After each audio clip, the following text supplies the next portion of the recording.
working as a photojournalist for 35 years, and I've covered a lot of different things. For the past 5 years or so, I've been working on the global food supply, but I photograph things from all the world's deserts to photograph science, alcoholism, remote cultures. I did a lot of expeditions.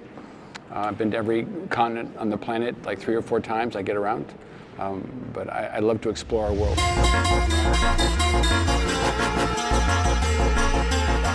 It started for me as an assignment for National Geographic for the magazine, looking at how we're going to meet the future food demands of humanity.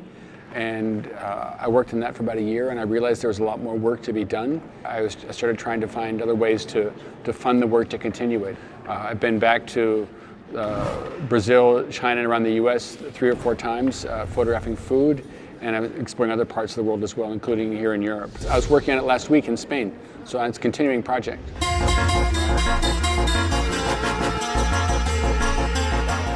I find large-scale food production to be the most fascinating, and the most interesting for me so far has been in the United States and Brazil and China, but you find it all over the world. It's not so common here in Europe, but it's everywhere. It's the growing trend, is industrialization of our food supply. I don't see it as a negative story, it's just, it is the reality. I'm just trying to document. What's been surprising to me is that I've come to see food production as an ecological issue, and I don't think most people perceive it that way. But we make choices 3 times a day that have a collectively have a very important impact on our planet. And I think the more people are aware of the impact of those decisions, the better decisions they can make. I'm not trying to tell them what they should eat or what they shouldn't eat, but I'm just telling them to think about it.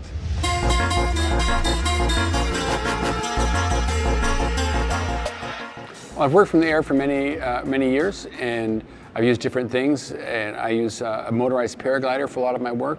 Most recently I've been using drones, professional drones, but I've also been in planes and helicopters and ultralights.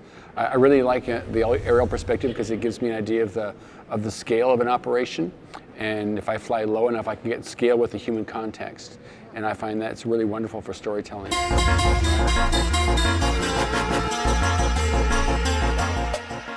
The first choice is deciding where to go, and I try to find large-scale operations because I find them the most interesting ones. But there are also issues about access and seasonality, and I'm trying to cover the whole world, so it's a little bit overwhelming sometimes, trying to figure out where to go.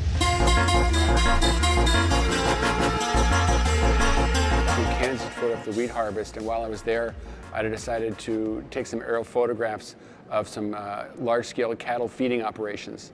And I was arrested my first week in the field for taking aerial photographs over a cattle feed lot. When I was arrested, the deputy put me in handcuffs in the car and took my car and all my equipment, and I asked him what this was all about, and he said it was about food security.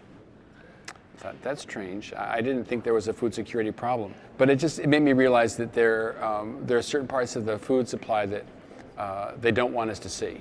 And when somebody doesn't want you to see something as a reporter, that's exactly what you want to look at.